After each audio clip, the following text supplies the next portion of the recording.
আজকে বহু বছর পর আমার ছোটবেলাকার বন্ধু, মানে বলতে গেলে চাড্ডি বাড্ডি ফ্রেন্ড আমরা, কিন্তু আসার পরে আমরা মানে দুজন দুজনকে চিনতে পেরেছি। সো এই নেল এক্সটেনশন করতে করতে আমি বহু মানে পুরানো লোকদের সাথে দেখা করতে পারছি, এটা আমার খুবই ভালো লাগে আর খুবই ভালো লাগছে ইভেন কি। সো আর কিছু বলছি না।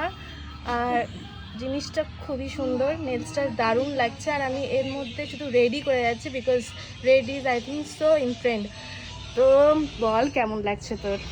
আমি ভীষণ স্যাটিসফাইড উইথ অহনাস ওয়ার্ক। লাইক আমি আমার লাস্ট টাইম যখন করিয়েছিলাম আমার এক্সপিরিয়েন্স অত ভালো ছিল না, বাট দিস টাইম অহনা নেলড ইট। মানে এত সুন্দর হয়েছে, আমি তো অবসেসড হয়ে গেছি। ভীষণ সুন্দর। আমি সবাইকে রেকমেন্ড করবো অহনার কাছে আসার জন্য। Thank you আমিও so much. সবাইকে বলবো যে আমার যারা চেনা পরিচিত, আমি যাদের চিনি তাদেরকে আসার জন্য। Thank you so much Ahona. Thank you, আমারও খুব ভালো লাগলো, অনেক গল্প করলাম। আর তোর নেলসটা দারুণ লাগছে, অমাইক লাগছে। So thank you so so much. আর আটকাবো না তোকে। Thank you, thank you, best wishes for you. Thank you so much.